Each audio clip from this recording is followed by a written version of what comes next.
Stampin'Spot.com. How are you today?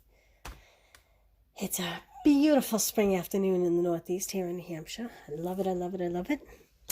So 10-minute Tuesday, as you know, we do hopefully a card start to finish in 10 minutes. Maybe not always, but we try our hardest. So that's the goal today. We're going to be using Gift of Hope. But before we start this, I just wanted to, I always like to show cards that people send me. This is from Jill. Isn't that beautiful? So this is the, I think it was Touch of Ink. It was a celebration set.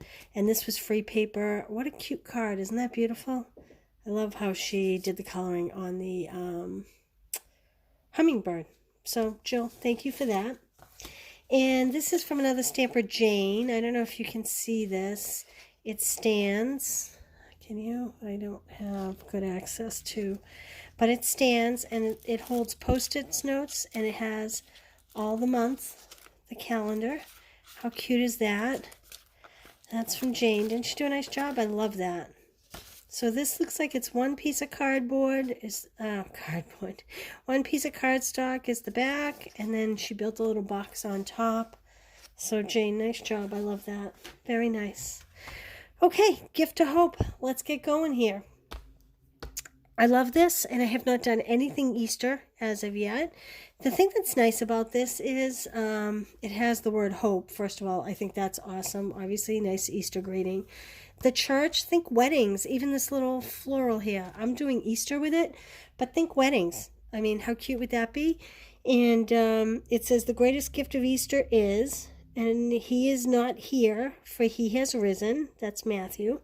And wishing you the blessings of, and he lives. I think this is a wonderful set. So, this is what we're going to do with it today. Let's get going here.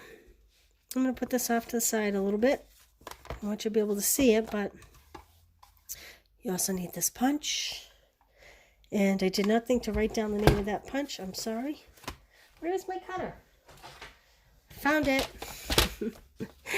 So we are going to be using Granny Apple Green, Flirty Flamingo, and Daffodil Delight. Those are my colors today. And you'll note I'm not using blends. Hi, Barbara. How are you?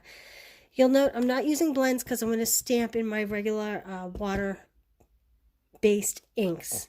So we don't want to use blends with these. So I'm going to go back to the old school Stampin' rights. Okay, here we go. My card base, I'm taking 8.5 by 11. I am going to score it at 5.5, like this. And I am going to cut it at 4.25, like this. I'm going to put the other half aside. Granny Apple Green is our next layer. That is going to be 4 by 5.25. Put that aside. And I'm going to show you. I'm actually going to cut 2 of these because we're going to fancy up the inside a little bit for the spring. So 4 by 5.25. And like I said, I have 2 of those. And then we need, the white layer is 3 3/4 by 5. And again, I'm going to cut 2 of those. And you'll see why. I didn't do it on my sample card, but I'll do it on the next one.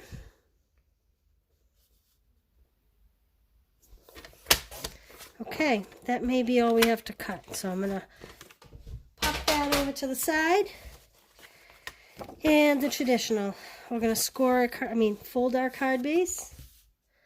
Bone folder. How come I never bring a bone folder here? I brought one here the other day. Well, pretend I have a bone folder. Add your layer of Granny Apple Green. A lot of talk about this new Stampin' Seal. I love it. Admittedly, there was a big curve for me. Here's what I'm doing with the extra pieces I cut. Oh my goodness. This is where my rubber mat comes in place, my silicone mat. Nothing sticks to it, but it gets that tape runner going. Any guesses what I'm doing? Trying to work too fast here. I'm going to put this on the inside. I'm going to dress up the inside a little bit today. Isn't that pretty? Okay. Back to the original. So, with the other piece of white, what did I do with it? Did I put it away? Did I put 2 on here? No, I didn't put 2 on there. Lordy, lordy. I don't know what I do with my other piece of white. Well, we're going to cut that. Actually, I think I just didn't trim it all the way up. I think I only trimmed 1 piece. There we go. There's my second piece. I am going to take this big, beautiful flower image, and I'm going to stamp that in Granny Apple Green.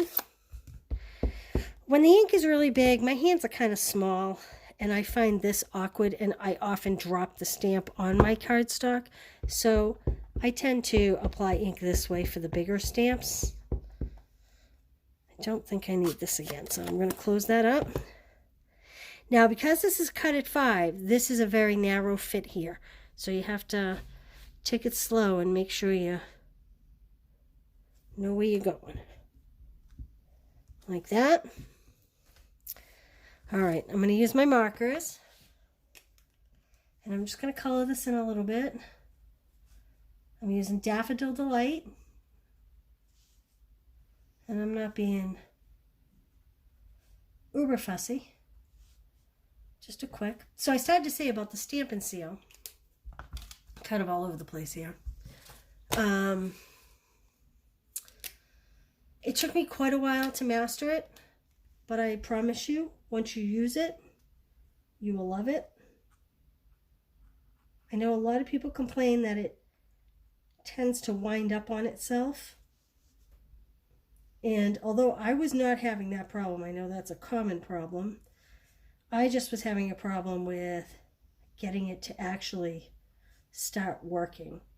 So if you're used to the old Tombow snail tape runners, you had to use a fair amount of pressure with those that you do not use with this new seal. A little bit of a lighter touch, angled a little down, not tipping it up at all. You want to keep it, I don't know where mine went to.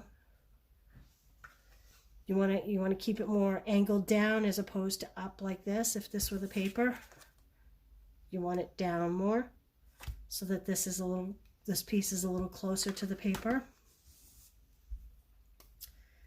And I've also heard that lefties are having a hard time with it. So if you're a lefty and you're having a hard time with it, that may explain it. So the only reason why I forced myself to use it was because Snail was gone. It was out. Hi, Adrian. How you doing? Good to see you. I didn't cut it off. No, I didn't. Amazingly, right? If you're a lefty, I hear it's trouble. And the only reason why I actually was able to learn it, I think, was because I was forced. I was on a time crunch. Snail was sold out and gone for good. And I had to do it. I had to learn it, and now I love it. All right, we're going to take this church image. We're going to stamp that in Memento. Oh, my little sign keeps going everywhere today. I just re-inked this. Hopefully it's not too yucky. I'm going to put it in the middle of this scrap paper. This is just scrap. Pretty good. Put that aside. And I'm going to take the Baby Boss.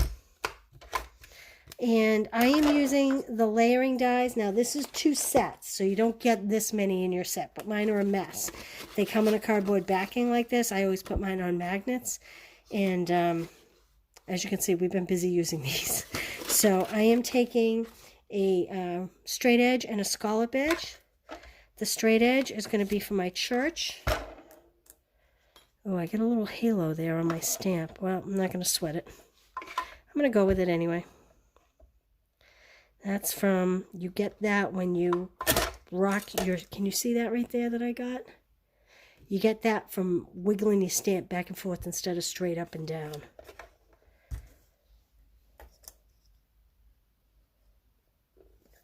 Okay.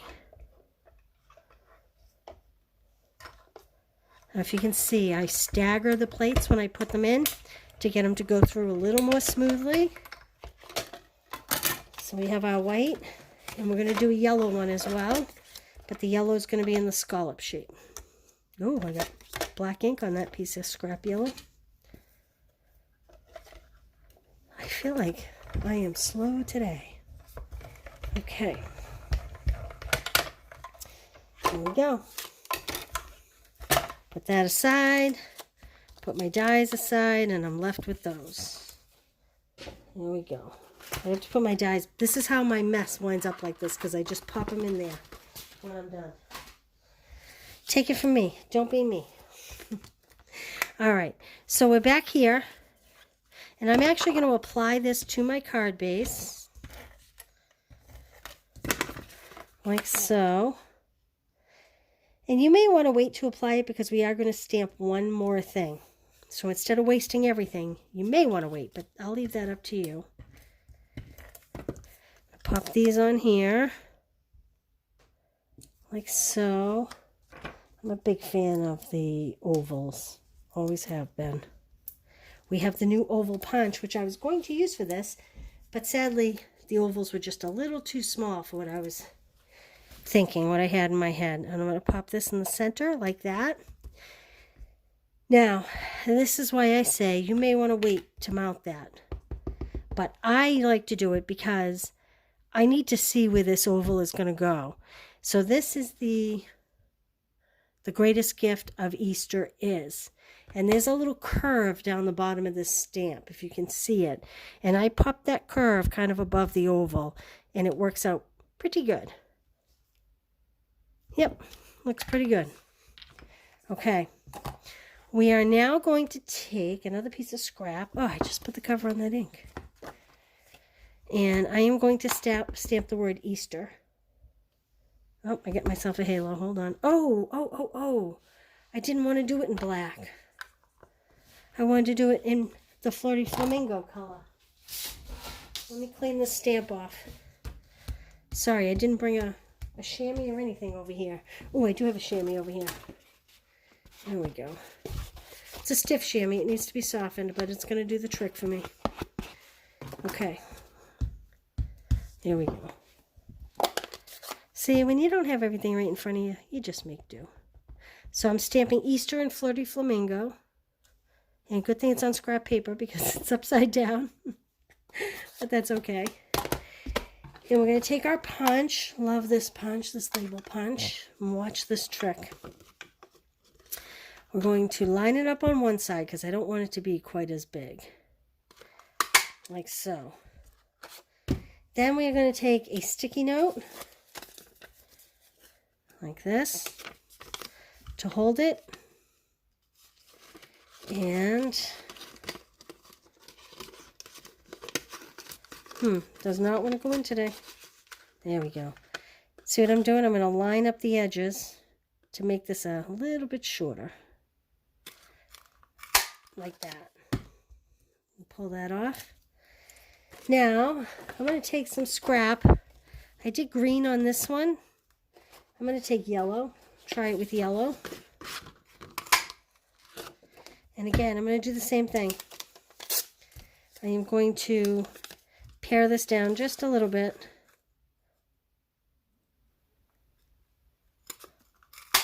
So it's not quite so big. And I'm going to pop these two on each other.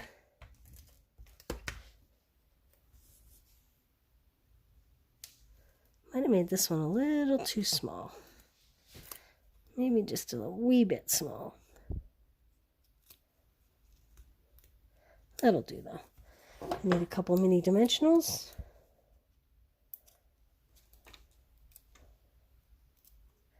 And you know, you could add little gems to the center of these flowers if you like. You could do a lot of things. Now look at this little guy we did last week with our episode last week. How cute would that little bunny be in the center? I don't know if I have a pair. Oh, I do have a pair of scissors here.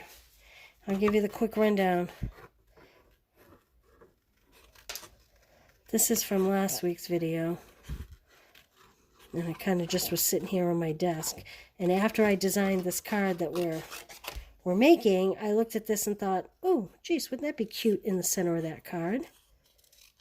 This one I actually colored with blends as opposed to the Stampin' Rights. And you clearly would want to do a little nicer job of cutting around the edges than I am doing, but this will give you the idea. See how cute she would be sitting there too? Different feels. So there you have it. There's my card. I really like this set. I envision this for weddings. So many reasons, not just Easter. I love the word hope on this. I think that is awesome. I'm going to stick her there. And that's it. That's all I have for you. 10 minutes. Oh, wait, but before we go, remember to look for the post with the bingo board and put your numbers 1 through 25 in the comments and come back at 7 o'clock Eastern time to play bingo. I have some awesome prizes. You'll be psyched. And probably today is about the last day to order the Spring Fling Club. If you want it, it comes with $25 worth of products. And they go out Friday. So it's $35 mail, $28 porch pickup, and you'll get the kits to make 8 cards, 2 of each of these, and everything will be ready. Even all this, you don't have to worry about stamping it. This is all DSP paper. So generic stamp will do it, and you'll get everything. You'll get the gems and everything. So if you want the Spring Fling Card Club, reach out, and otherwise, happy Easter, soon to be. All right, everybody. Thanks for joining me today. Bye.